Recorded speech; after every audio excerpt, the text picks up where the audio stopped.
북한이 사흘 만에 다시 오물풍선을 상공으로 띄우기 시작한 시간은 어젯밤 8시쯤. 합동참모본부는 그로부터 45분쯤 뒤 남하하던 풍선들이 군사 분계선을 넘었다고 밝혔습니다. 밤 10시쯤엔 서울 양천구 SBS 목동 사옥 야외 주차장에서도 북한발로 추정되는 풍선의 잔해물이 발견됐습니다. 제가 야근을 하고 있는 SBS 보도국 기자인데요. 퍽 하는 큰 소리가 났고 쓰레기와 종이들이 발견이 됐습니다. 풍선 한 개에 달린 적재물은 5에서 10kg 정도로 종이 조각과 폐 1000조각, 빈 플라스틱 병과 북한산으로 추정되는 담배 꽁초 등이 발견됐습니다. 오물풍선은 수도권에 집중 낙하했는데 멀게는 경북, 경남 지역까지 날아갔습니다. 군 당국은 2차 살포된 오물풍선이 1차 살포분의 약 3배에 이르는 720여 개로 집계됐다고 밝혔습니다. 사흘 전 260여 개 등 두 차례에 걸쳐 1000개 정도를 보낸 건데 지난 2016년과 2017년 연간 살포했던 양과 비슷한 수치입니다. 군 당국은 낮 1시 이후 추가로 식별된 오물풍선은 없고 화생방 물질 등 위험 물질은 발견되지 않았다고 밝혔습니다. 하지만 풍선 안에 있던 기폭장치가 폭발하면서 불이 옮겨붙는 등 화재와 파손 피해가 곳곳에서 잇따랐습니다. 군 관계자는 풍선에 위험 물질이 달려있을 가능성을 배제하지 못하는 만큼 이번에도 공중 격추보다 낙하 후 수거하는 방식을 택했다고 설명했습니다. 우리 정부의 경고에도 다시 오물풍선을 대거 살포한 건데 북한이 남한 내 내부 갈등과 혼란을 초래하려는 대남 심리전에 집중하고 있다는 분석이 나옵니다. SBS 정혜경입니다. 자동차 앞유리에 사방으로 금이가 있습니다. 차 주변에는 흙과 종이 조각이 흩어져 있습니다. 오늘 새벽 5시 40분쯤 서울 양천구 신정교 아래 주차장에 서 있던 승용차에 오물풍선 잔해가 떨어졌습니다. 당시 차에 아무도 타고 있지 않아 다행히 다친 사람은 없었지만 차주는 놀란 가슴을 쓸어내렸습니다. 앞으로는 하늘만 보고 걸어다녀야 될지 불안하기도 하고 오물이 아니라 생화 무기나 이런 거였으면은. 경기도 안산에서도 다세대 주택 주차장에 세워져 있던 승용차에 오물풍선이 떨어져 차 앞유리가 파손됐습니다. 경기도 부천에선 주차 중이던 트럭 타이어가 오물풍선 영향으로 불에 타는데 차 옆에 떨어진 오물풍선의 기폭장치가 폭발하면서 불이 옮겨 붙은 것으로 전해졌습니다. 오물풍선은 시장 한복판과 도심의 도로, 선착장과 아파트 주차장 등 장소를 가리지 않고 떨어졌습니다. 놀랬죠. 혹시나 차에 위에 떨어졌는지 사람도 다칠 거 아니에요. 그래서.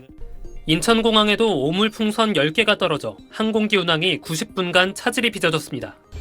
서북도서 지역엔 닷새째 이어진 북한의 GPS 교란으로 피해가 계속됐습니다.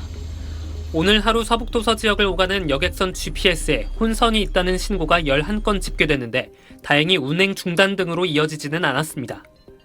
어민들은 직접적인 피해를 입었습니다. GPS 신호를 받을 수 없어 정확한 위치에 통발을 내리지 못해 조업에 차질이 빚어진 겁니다. 거동을 올리는데 뿌리질 못한다고 해도가 고장나가지고 그래 지금 5일째 반복되고 있는 거예요 지금.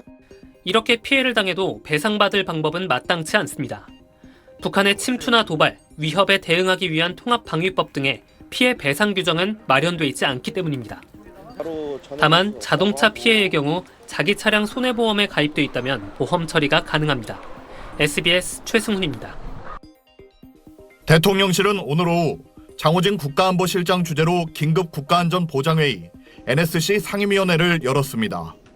장 실장은 회의 직후 북한의 오물풍선 살포와 GPS 교란 도발은 정상국가로서는 상상할 수 없는 몰상식하고 비이성적인 도발행위라며 즉시 중단할 것을 촉구했습니다.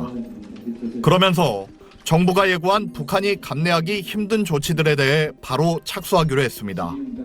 분명히 경고하는데 오물풍선 같은 또는 GPS 교란 같은 도발들을 다시 하지 말라는 점을 북한 측에 다시 한 번 더 경고하고 반복될 경우에 우리의 대응 강도도 더욱 높아질 것이다. 대통령실 고위 관계자는 정부가 착수하는 감내하기 힘든 조치로 대북방송 재개를 배제하지 않을 것이라며 이를 위해 필요한 조치를 당연히 취할 것이라고 말했습니다. 이에 따라 정부는 조만간 대북 확성기 방송 재개에 필요한 9.19 군사합의 효력정지 절차에 착수할 걸로 보입니다. 앞서 국회에서 열린 고위 당정대 협의회에서도 정부와 대통령실, 여당은 북한의 도발을 규탄하면서 국민 안전을 위해 관계부처와 기관을 총동원하기로 했습니다. 국방부, 행안부, 과기부, 해수부, 경찰 등 유관 기관과 긴밀히 협조해서 우리 국민의 안전을 최우선으로 두고 대응해 나가기로 했습니다. 정부는 이르면 모레 국무회의에서 남북 군사합의의 일부 또는 전부의 효력을 정지하는 안건을 처리한 뒤 대북 확성기 방송을 재개할 것으로 알려졌습니다. SBS 윤나라입니다.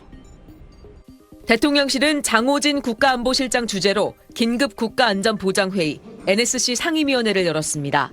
장 실장은 북한의 오물풍선 살포와 GPS 교란 도발은 정상국가로서는 상상할 수 없는 몰상식하고 비이성적인 도발 행위라며 즉시 중단할 것을 촉구했습니다.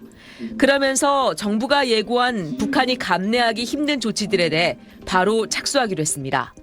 분명히 경고하는데 오물풍선 같은 또는 GPS 교란 같은 도발들을 다시 하지 말라는 점을 북한 측에 다시 한 번 더 경고하고 반복될 경우에 우리의 대응 강도도 더욱 높아질 것이다.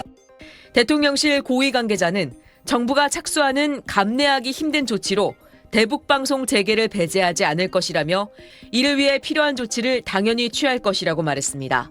북한은 우리 정부 발표 5시간 만인 어젯밤 김강일 국방성 부상 명의로 담화문을 내고 오물 살포를 잠정 중단하겠다고 밝혔습니다. 김 부상은 오물 살포는 철저히 대응 조치였다면서도 남한에서 대북 전단 살포를 재개하는 경우 그 양과 건수에 따라 100배의 쓰레기를 다시 집중 살포하겠다고 강조했습니다. 북한은 지금까지 풍선 3,500여 개에 오물 15톤을 실어 날려보냈다고 주장하고 있습니다. 북한이 오물 살포를 중단함에 따라 정부의 대북 확성기 방송 재개 방침이 달라질지 주목됩니다. SBS 장선입니다.